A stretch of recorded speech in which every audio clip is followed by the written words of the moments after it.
and relative to the dark brown color of these walking legs or walking spines. And those are what's called pedicelaria. And pedicelaria are unusual beak-like structures that urchins and some sea stars use to interact with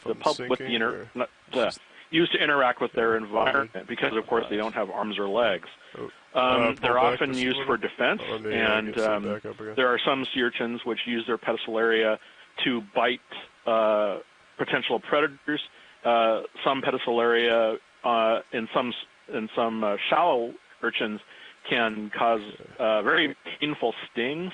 But it's unclear whether it's the pedicel. I don't think it's the pedicelaria in these deep sea things that cause any kind of poisonous or venomous interaction.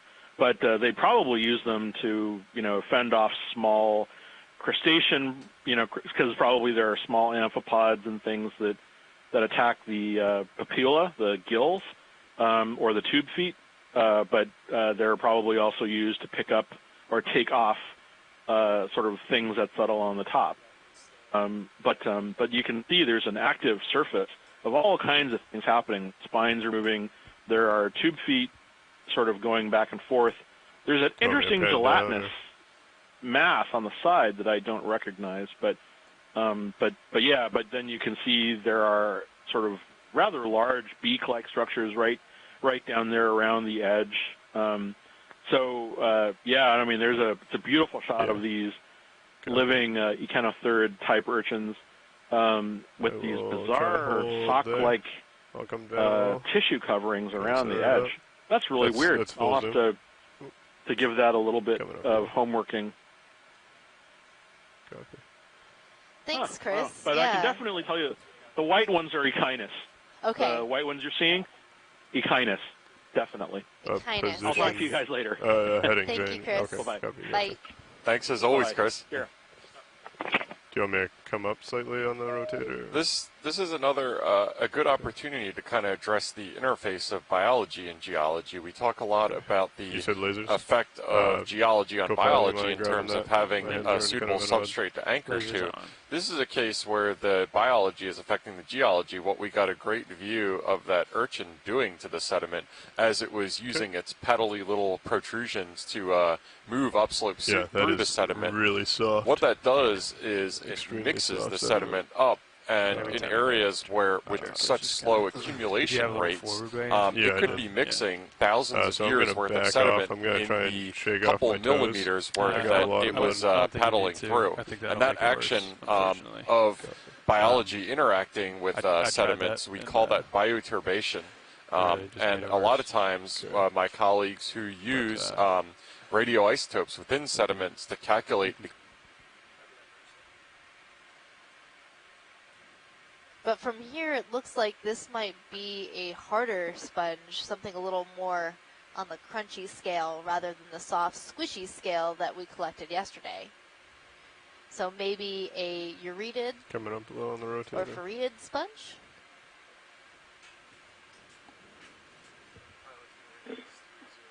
Hi there. Very interesting morphology that we're seeing here. I don't think we've seen anything like this off of Nova Scotia, but we've seen similar looking sponges in the Flemish Cap area off of the province of Newfoundland that we think are the glass sponge Conilasma coanoides. But if you're able to get a piece of this to take back with you, that would be great. Pilot, could we sample this? Yes, definitely. We could go ahead and sample this. Great. We just relayed that request to the pilots to sample it. Let's take some time, get some good imagery of this. Great, and note the what looks to be a little black coral to the right of it. Pilot, can we get a pan to the lower right? Sure. Okay, coming out of the lower right. The lower right of the subject or lower right of the... there was a black coral to the right. If you could zoom out a little bit. The upper right? Yes, pilot, upper right. Okay, copy that. It looks like almost bare skeleton stick. Okay, I'm going to swing over.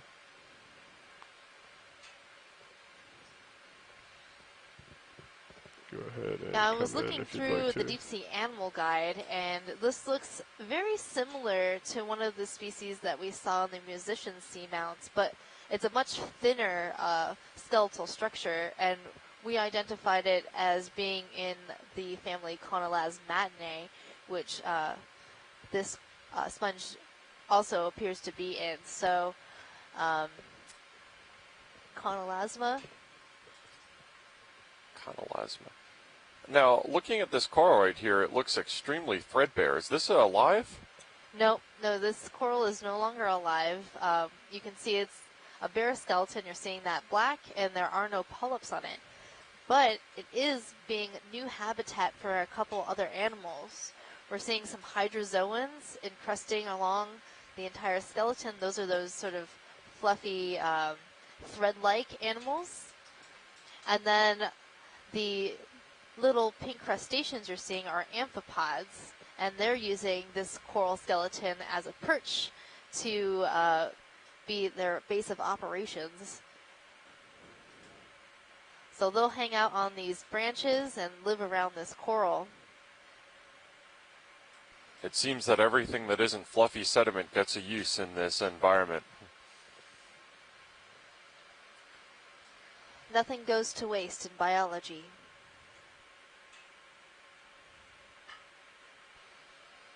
Great, I think that should be enough. If we could, go back to the sponge and then sample that. Thank you. All right, and you had mentioned, wash leads, that this is a pretty fragile, most likely. Yes, pilot, this is going to be very fragile. I would try to grab it near the base. Copy that. Now, video where it is fragile, I'd like to potentially get as good as video as we can on this before we actually take the sample. Are you satisfied with what we have so far? Now, Megan, when you said that this is fragile, is this another one of those glass sponges that's composed of silicate? Yes, this is a glass sponge in the family Eurydidae. Did you? Subfamily Conolasmatinae. Thanks, I was going to suggest and you can see how thin the skeleton is. It's almost translucent. It's not happy and right now. so it's going to be very, very like a crispy kind of chip-like consistency. Okay. At least that's so, co-pilot. My thought is that we go for the base, try and be pretty gentle about taking it off.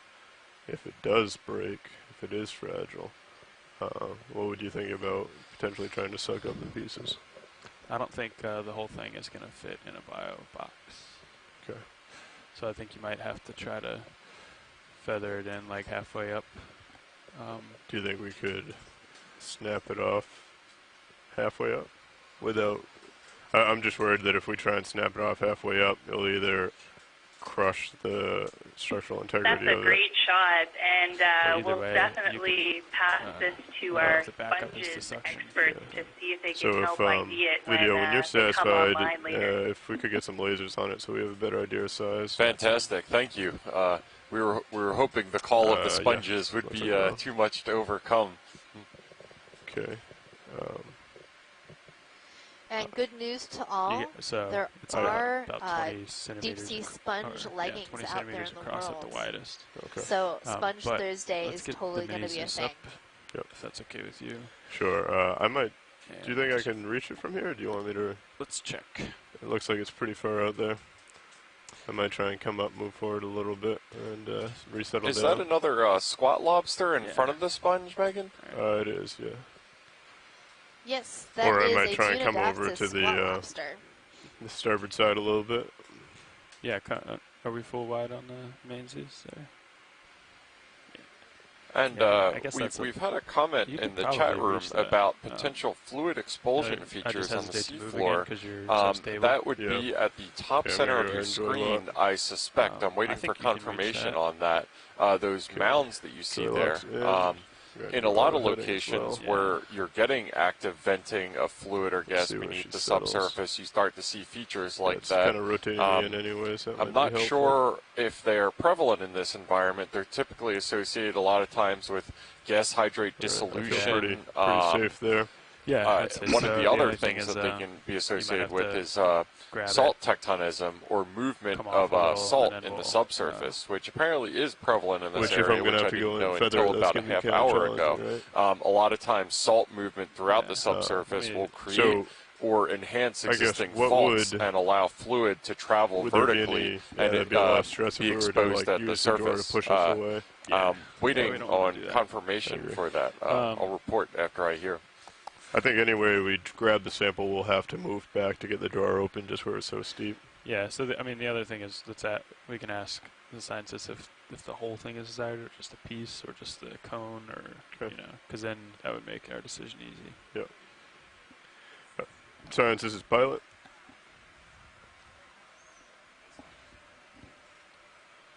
Go ahead, pilot.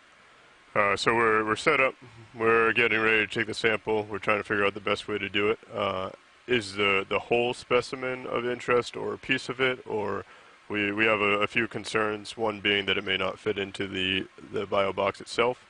The other being if we only take a part of it, we're going to have to what's called feathering it, so close the jaws but not all the way, trying to keep the structural integrity. If that's the case, we are going to have to come off the bottom in order to open up the bio boxes, and that's a kind of a challenging hold to continue holding while we're driving as well. So I guess, is it better to, if we want to try and get the whole specimen, we can, and we'll do our best to get the whole thing into the box. But it is where it is fragile, and in the situation we're in, it is a challenging sample to grab. So just so for our understanding, is a piece of it acceptable, or are we attempting to get the whole thing? A piece of it is acceptable. Okay. Yeah, I would just try to grab a piece of the rim and try to get down past where the lip is, because there could be different spicules on the very edge to the very middle. Copy. For those on the line from DFO, would there be any part of the sponge that would be preferable to any other for identification purposes? I don't think we're going to be able to get the whole specimen. Let me know what else you need. Copy that. Arm is coming live. I think the upper margin would be okay if you can get a piece of that. To confirm, that would be the lip of it? Yes. Pilot, for subsampling a part of that, apparently the upper lip, like the flared part of it, would be good. Copy that.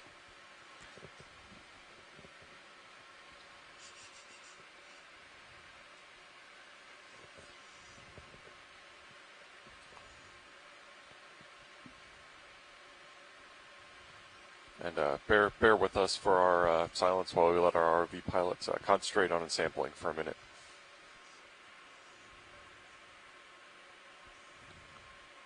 So my thought is to come in underneath and try and grab as much as lip as possible. I think that's a good idea, yeah. Do you agree?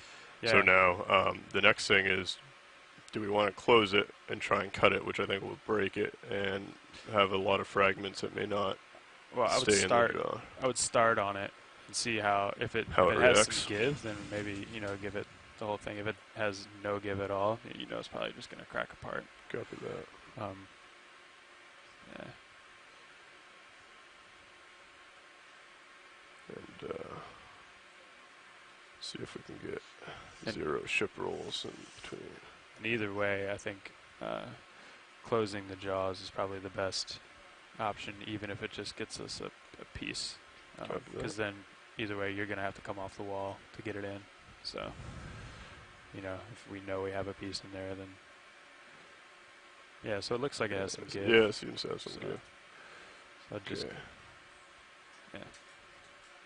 You got it. Okay, I'm just going to stand by for these rolls. Yeah, just index out. Let it go. Okay, what is grip force?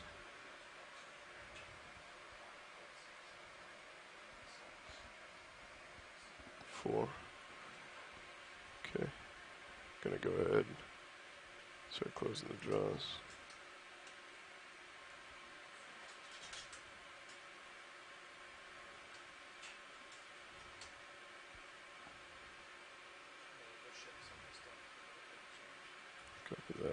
things now.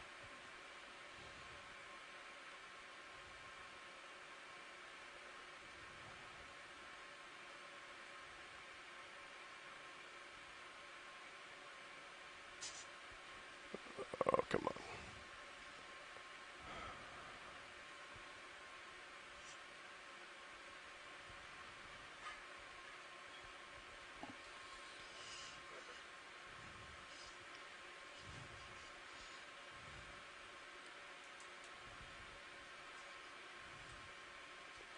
So this is very fragile. Yeah, so I would, yeah, I would just bring it back towards over the box while you're stable. Okay. And I can try to, extend the drawer. Copy. If you want me to. Yeah. Okay. Yeah, you're already making contact there. Yeah. Okay. I'm just going to get it over. Yeah. And then going to index there. Yeah. Okay. And then I would just keep auto head in. Yep. And just take your joy lock off. Put auto depth in. Okay. And then just back up a little bit. Just give it a little bump. Copy. Coming out of joy lock. And you don't even pushing up a little. Probably need to put auto depth in. Might just have to. Oh, sorry, I was doing lasers. Okay. Coming back a little. Coming up a little.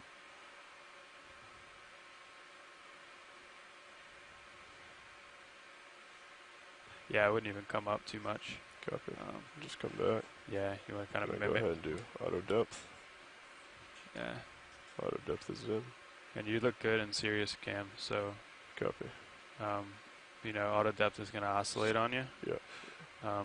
But if you just want to let it do its thing and settle out. Yeah.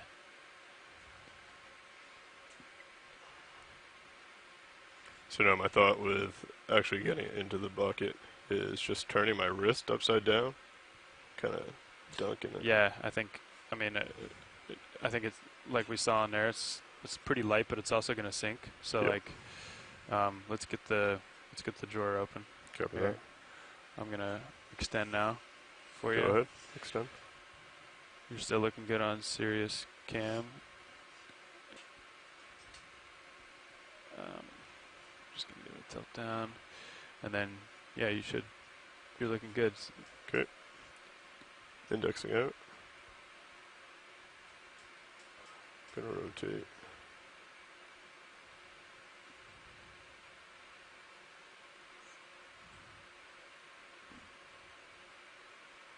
Okay. Reach out, going for port outer. I'm gonna bring in a little more light. There you go.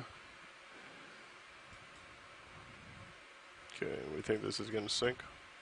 Yeah, but you want to get it in as much as you can. Yeah. So yeah, looking good. Am I touching? Looks like I'm touching. Your elbow might be. Yeah. So just raise it up a little and then just wrist down. Yeah, perfect. Keep doing that.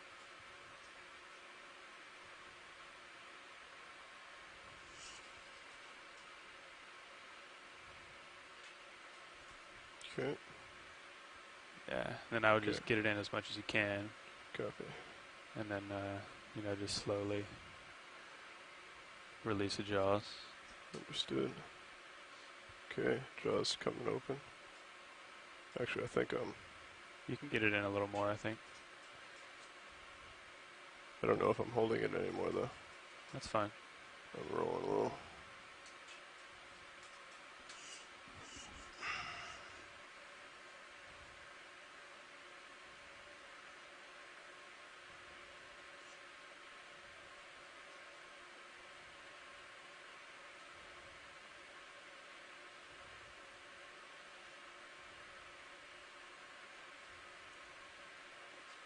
Yeah.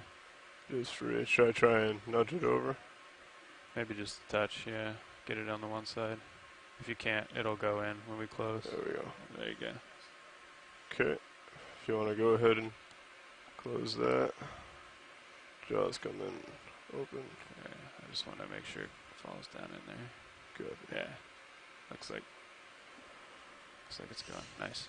All right. Very good work, pilot.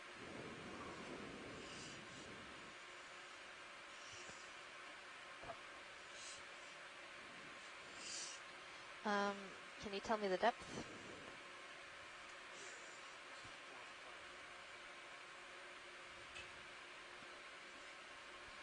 Great. Okay.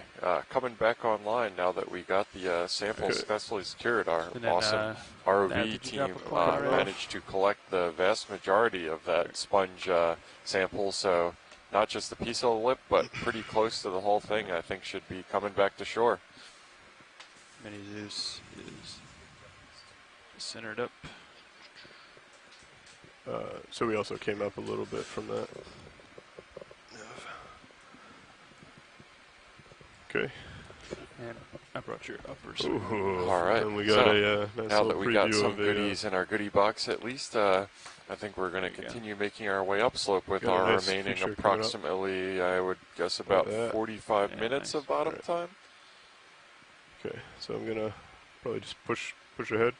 Was there anything else on this rock feature here immediately that jumped out at you? Watch leads. I don't see anything right now. We've seen that Brisingid sea star, and we've seen that crab squat lobster before, and the white urchin. Copy that. So I think we should move on. Sounds good. Looks like some interesting geologic features straight ahead. I was going to say I peeked forward a little bit there while we were up in the water column, and looks like there's some things ahead that might be of interest. Yeah, so we've had, as I mentioned, a couple different conversations with our Canadian experts up here, geological ones, about you could see to the left of your screen right now these little tiny what look like cones on the seafloor, on the seabed, and this is kind of speculation and wondering going on right now that those might be related to fluid expulsion that happened. So fluid coming from beneath the seafloor out and gassing at a previous point in time. We can say a previous point in time because in areas that have active venting, you will see the bubbles of gas or fluid coming from beneath the seafloor. In this area, these obviously aren't hydrothermal vents that are associated with seafloor spreading ridges, so instead of being hot seeps, they're called cold seeps. And these cold seeps have been the target of a number of Okeanos cruises in the past because they're really productive biological environments as well as important geological indices. And wow, okay, this is really nice. Okay, this is a great sheer wall that we're getting here. And this looks like a really abrupt transition in slope that we're seeing from something like the 30-degree pitch to something close to vertical. And this is really fascinating to look at. You kind of get an idea of this is really old, really consolidated sediment that we can see here. And this, just to reference back something that I pointed out earlier in this dive, you can see that some of these layers of sediment are more closely spaced or stratified than the other areas. So at the bottom of our shot, we see relatively massive unstratified blocks. So that would either be large uniform deposits of sand or just everything jumbled up by past submarine landslides at some distant point in the past, and that would make it a mass transport deposit. The layers that you can see above, which are closely stratified, are probably sediment that was deposited in relatively quieter depositional environments where the sediment can settle out, form another layer without getting jumbled up into the big mass similar to the kind that you see below. So this is a really fantastic outcropping that we're looking at right here. I can't provide authoritative geological context for this in terms of what it represents. I wonder if there are any Calvin or anybody on the line who can provide some geologic context into what we might be looking at right here. I also spotted another very large sponge coming into view. Wowzers. I have a feeling this is very similar to the sponge that we just collected, but a bit larger. That would definitely not fit in the bio box. So it has the same general morphology, a cone or vase shape, So, and very would fine you like texture. Video? You want to try and look down into it? You want to? So probably that urated sponge, glass sponge, in the subfamily Condylasmatinae, perhaps Condylasma. Excellent. I'll push forward Video, is the land connection still okay? I got word at the BIO, Bedford Institute, that they lost audio.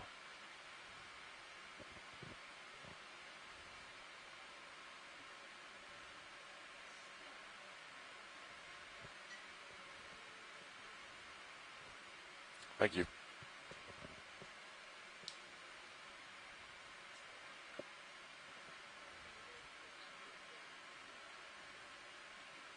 Yeah, and so swinging back around to the geologic context, Calvin Campbell at the Geological Survey of Canada said that if this is a cyclic bed form eroded by a turbidity current, then we could be on the steep side of this, and the analog that you can compare that to is being on the dune face, how there's one side that is relatively shallow gradient, and then you run down the really steep side of the dune face. It's that in the same context, except here, instead of a wind blowing and forming the dune, you have the turbidity current forming the sheer wall face of the canyon step. And this is, I think, just a hypothesis for the time being, but a really interesting one to think of.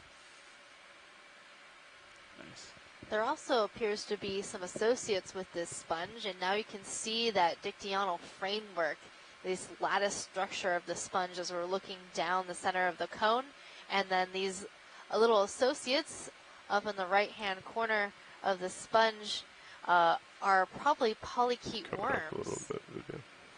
I do have somebody else in the chat room who says they are getting audio over the live stream, so it might just be something on their end at the Bedford Institute. Also looks like there might be some small snails and maybe an amphipod also associated with this sponge. Coming up. That's a great look at that framework. You can see how the spicules are sort of knitting together to create the structure of the sponge. And this regular framework is very consistent in the uretid sponges. Is that another really small specimen to the left of the lower left of the sponge? Yeah, it might be. Also looks like it's in the same family, Euretidae. It might be a different species or the same species, but a very young one. Yep. Now, Megan, not to put you on the spot, but just as a general question, do we have any sort of sense of how long it might take a sponge like that to grow that large down here? That feels a little better there. Well, if you wanna, it's really hard to date sponges because of the way they grow, and they're made of silica. So as a geologist, you know it's really hard to date silicate. So we know that they grow slowly, but how slowly is slow? That is hard to determine. You want those lights on? But for corals, their skeletons form with different, like protein skeletons or calcium skeletons. And since they're formed in a different way that we can age, we do know that a lot of corals grow at extremely slow rates on, you know, the scale of hundreds to thousands of years. Oops. Wrong one. Very cool. It's hard to pick up. I would have to imagine that protruding this far from a really sheer wall and just being in the middle of this current that you can see going by it, it seems like the version of sponge heaven.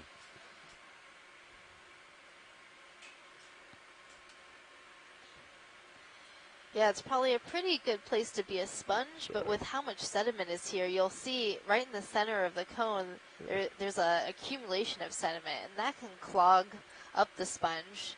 So the animal has to work at removing any detritus from inside. So the way to tell a dead sponge from a live sponge is a live sponge will have this really translucent, beautiful, bright white color, And when the animal dies, it'll start to get clogged up with that sediment. So it'll start to turn an orangey color or brown color. And that's it. And we can also see some faults propagating through this sheer cliff wall in the upper left there, cutting through the strata. Science, is there any more interest in this subject? And a lot of times some information, some clues you can get about the geology from this area is here we can see, it looks like you see the faults cutting through. Faults generally cut through either vertically or up to maybe about a 45-degree angle or something like that. So that can give you an idea if you're looking at a rock, but you have no idea what even orientation it was originally deposited in. If you see horizontal strata and then faulting at that approximately vertical to 45-degree angle one way or the other, you get an idea that you're looking at things more or less right side up. Direction, we got quite a few. I think this is of interest. The only thing I'm thinking is like if uphill is more to my port. Copy that. Yeah.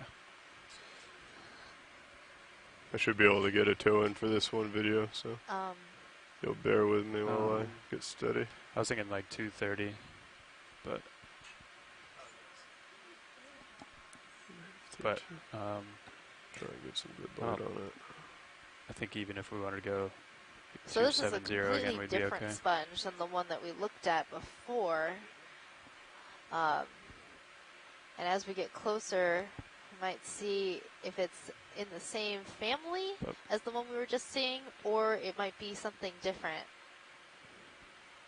Maybe let's wait till he's done with this shot. Okay, video, go ahead and come in. Yeah. Yeah, just trying to, right. No, I was trying to get perpendicular to it. So come left a little, I think would be from mine. So let's see what I can do here, video. 250, something like that. We can see that the skeleton of this sponge is ruffled. But it does appear to have a similar framework as the one we were looking at before, so it might, again, be a euridity.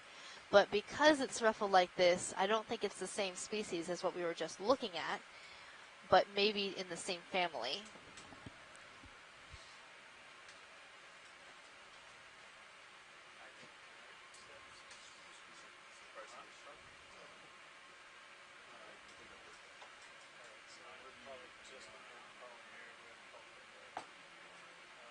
And this is also a great example, looking at this cliff wall, of how mass wasting and slope failures tend to happen in this area. You can see those large gouges on the canyon wall right behind the sponge.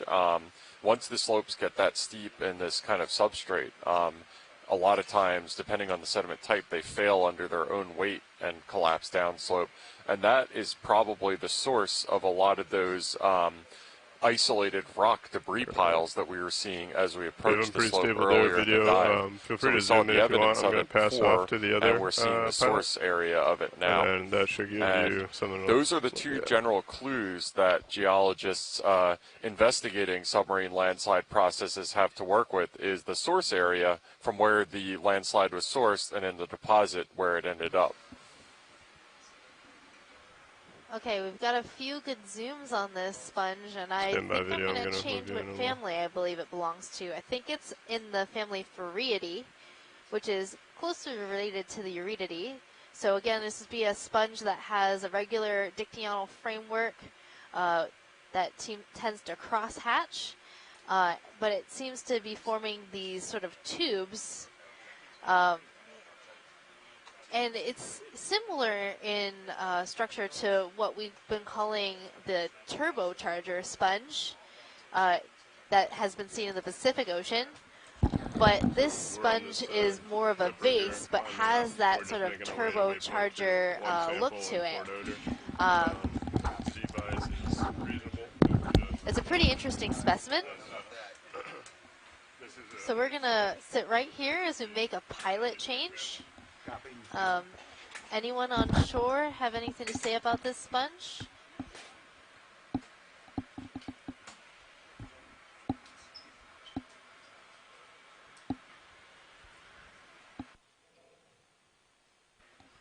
Pilot, nav. Go pilot, nav.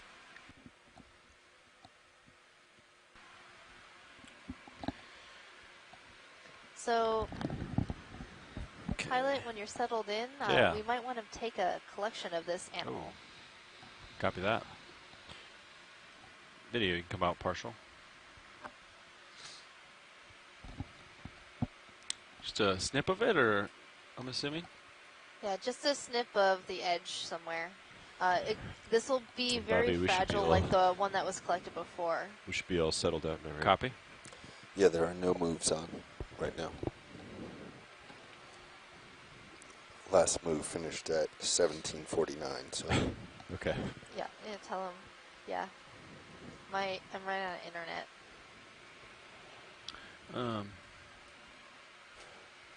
We have one sample in the port outer. Port outer. Can't really open the drawer here, but what if we like bring it in then? What do you think of that? Is it suction part of it? Or go for the floating drawer stove? Concerned that if it's gelatinous that it will crumble away. And all stations, this is nav. We have about 30 minutes left on bottom. What was your other idea? We could. Yeah. Okay. A little dependent on how squishy it is, I guess. But be ready for it. I mean, you could try to take a piece, and if it doesn't work, we'll suction up another part of it. Yeah. Right? Okay.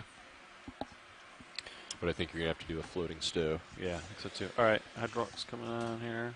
Yep, hydraulics are up. Healthy twitch, indexing in. Okay. I can sample from either side, whatever.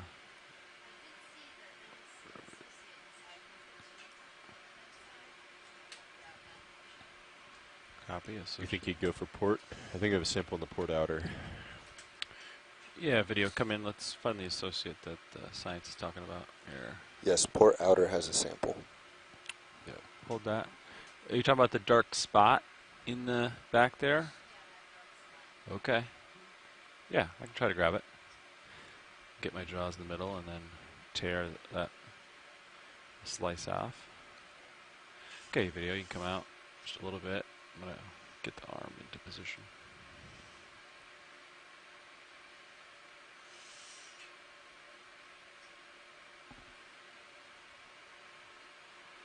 If we just take the whole thing. We'll just grab a piece here. So before you grab, which box do you want to put it in? I was thinking port outer. We have port inner is taken at the moment. Is that correct? Port outer has the only sample on board. Oh, port inner then. Okay. Yeah. Copy. Thanks, Bobby.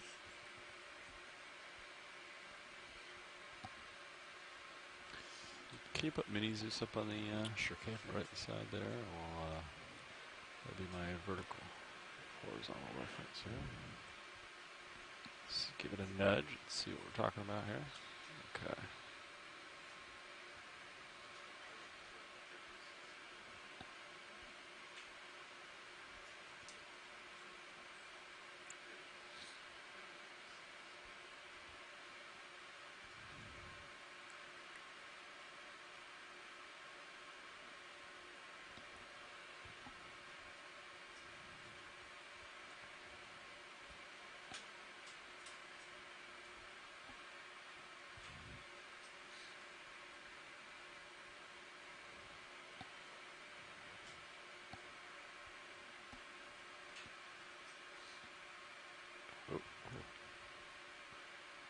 That's interesting.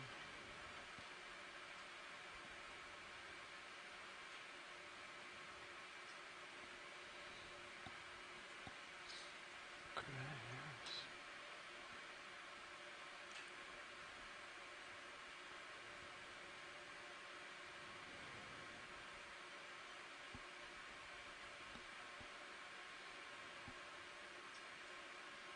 Okay, like barely have us. Index out real quick. There it is.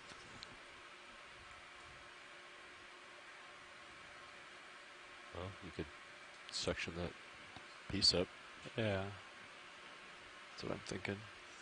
Can mini zoom down. Copy. Video, can you zoom out full wide?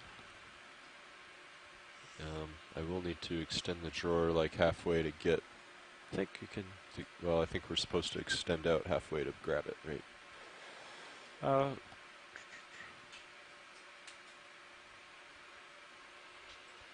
That's protocol. Can you extend it a little bit here or not? I think I'm going to end up pushing you off. I can try. The other option is I just cradle it and bring it up to the end effector. Yeah. And then I'll just turn the pump on. Yeah. Yep. If you think you can get it.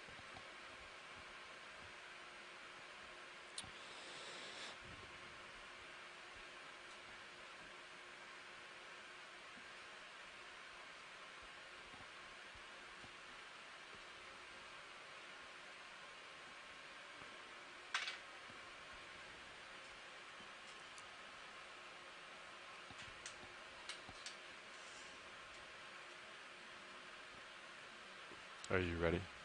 Just about. So I think we'll go with a light suction, like 750. Go more than that. 1,000? Yeah. Okay.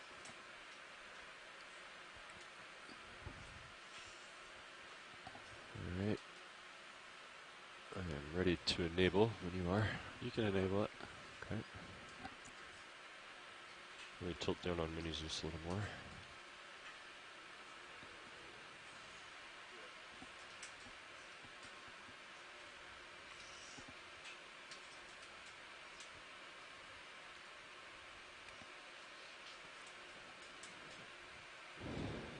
When you open the jaw, just be mindful that I can open into the Zeus. Yeah. I'd probably turn your wrist around 180. Get that big chunk almost in the mouth. Yeah. We'll ramp up a little bit. Looks like it's being grabbed there. Okay, ready? Yeah, it's going. Some pieces are in. I'm going to open. Okay. It's there in. It is. All right. Disabled and going to canister 2. Yeah. Jar number 1. Nice job, Levi. That's a good idea. Thanks.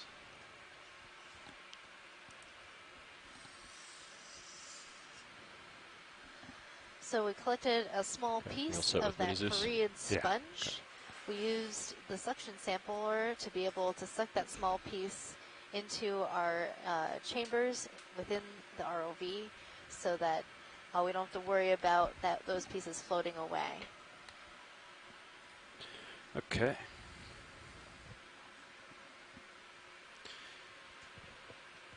Well, I think that was a really great sample and a great day for spongophiles out there. Another great day for spongophiles out there. All right, take it off here. So I'd be interested to see how this sponge is related to the turbocharger sponge that we've seen in the Pacific, because it has a very similar structure when I was looking at it, but it goes in a full round vase, and the one that we've seen in the Pacific is just like half a vase. Pretty light sediment on the ground. Okay. I think the objective was to keep going up. Yeah, should we put in a little move here? And another thing to note is a lot of times these sponge colonies the can move actually they were recover prepared to make was 20 meters bearing 250. So we didn't bearing 250, hopefully so you'll need to saddle the port a little bit. We keep growing. We don't necessarily need to because follow this that. sponge is it looks like colony, has a number of organisms working together, and so they'll continue to grow. Pilot agrees. But if we came back in a few years, it might look a lot different than what it looks like now. Yeah, you want to do like 10 meters. 10 meters, just but of course, we don't know how fast these sponges grow, so it might take a while for it to get back to the way it was.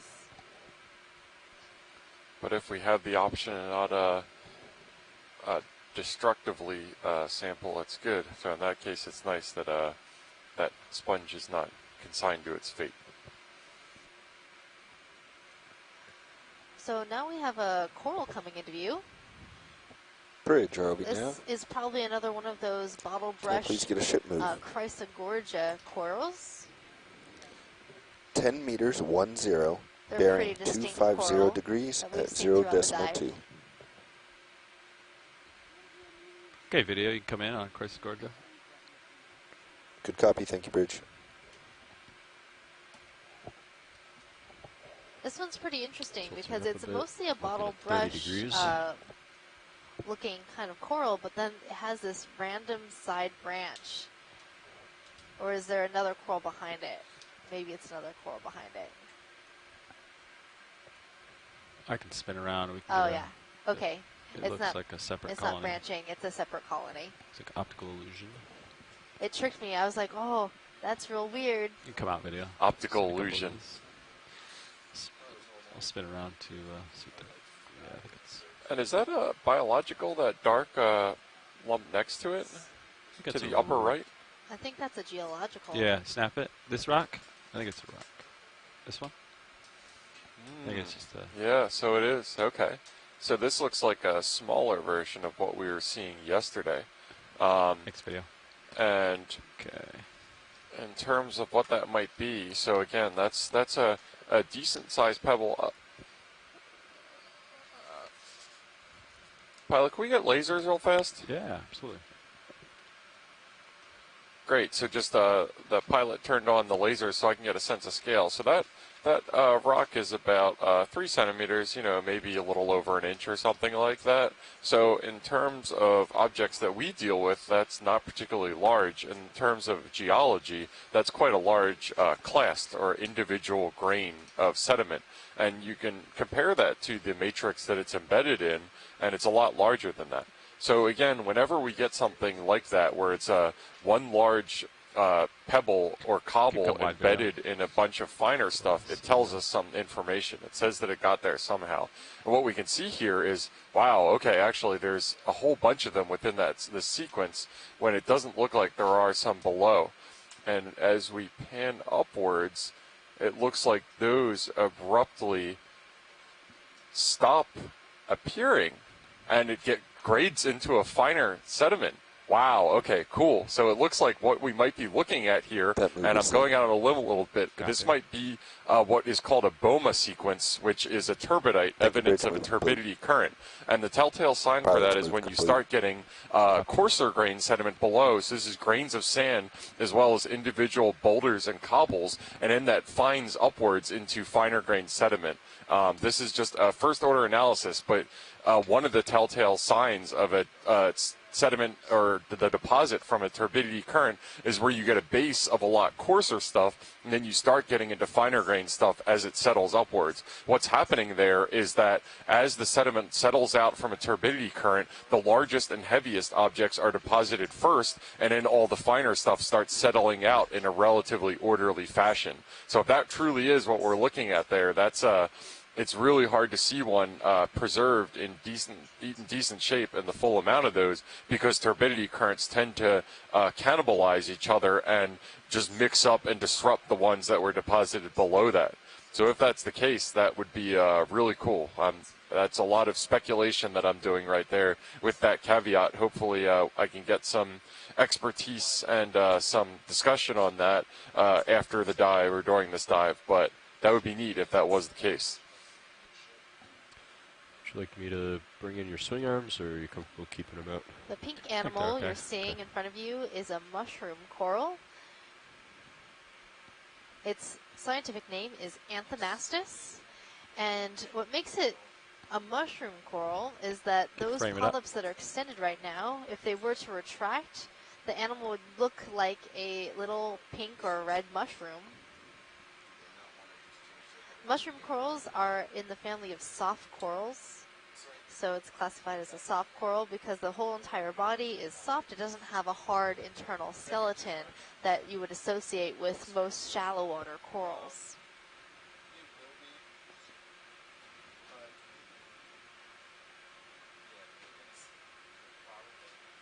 And it looks like there might be a worm or a nemertian perhaps, on one of the tentacles of one of the polyps on this coral. That's those little white animals. So that's an interesting association.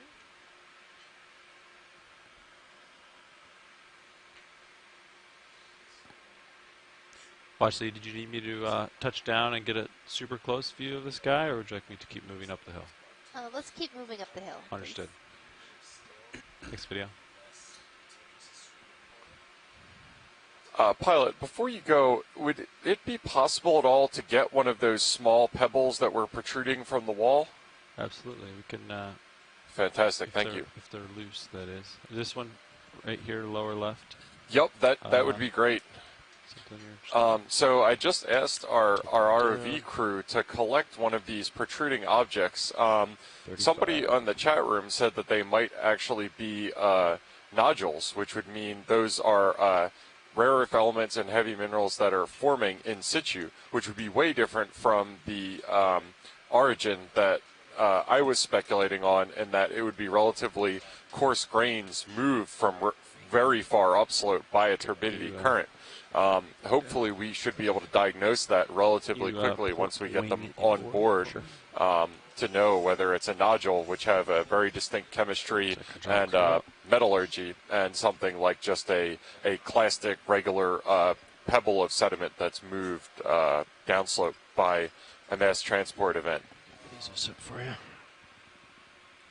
Okay, wing is inboard. So I'm a little curious about how a nodule would form in this environment, because what I know about nodules is that they take millions of years to form and generally need to be in an environment that doesn't have a lot of change or slow sedimentation rates. What can you tell me about nodules that would be forming here? I cannot actually. This is something that was posited by one of our Canadian geological partners. I think that they would have the necessary context for that unfortunately I don't have, so I can't speculate. Sorry.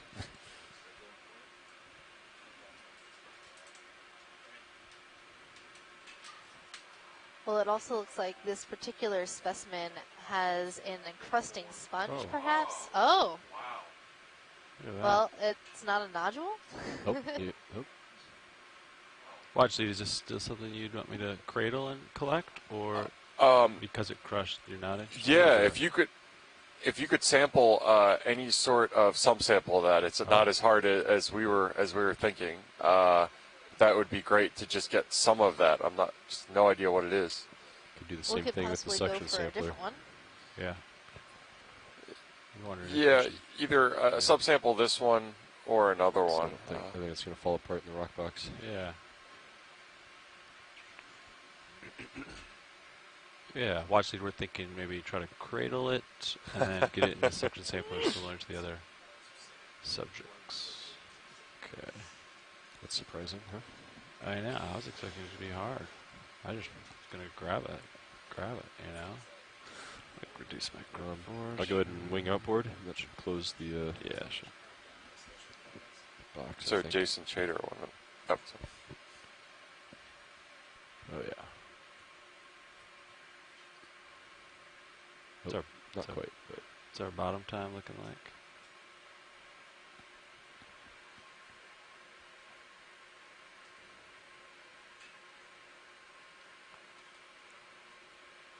I'm going to follow you down on Mini Zeus.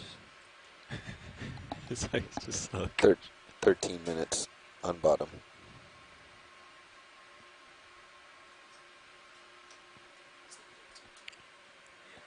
Alright.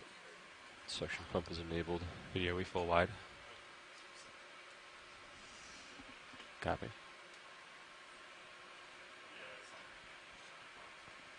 Got it on a pretty light. you guys are probably on this, but if that could either go in a BioBox or through the suction sampler, whichever one would be better, it's probably not going to make the ride up. Copy. We're going for suction.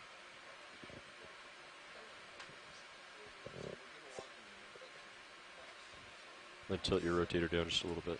I think I maxed out on it. Are you? Yeah, okay. Copy. Got a light section on.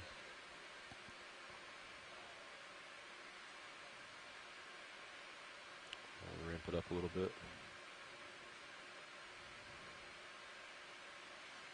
I try to like use the nozzle. I would do, let's see what suction. I got 1,000 right now. 1,000? Do more than that. Try like 1,500 and then I'll let go. Okay. Oh, there it goes. There it is. Well, actually, did you watch what went in? All right.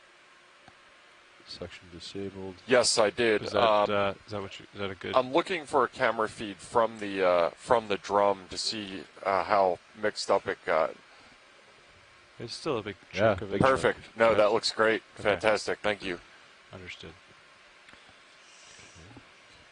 Okay. So yeah, I couldn't tell if that was just from like the center or if it actually had some. Yeah, I think it's the smooth surface. I think it's the outside. So hopefully. What's it?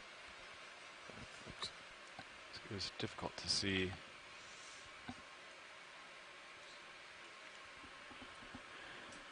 Do you want to close that box real quick? Yeah.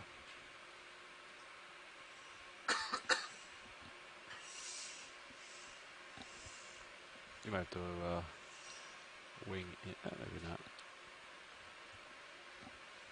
I got the reach. Yes. Okay. Thank you guys. That's great.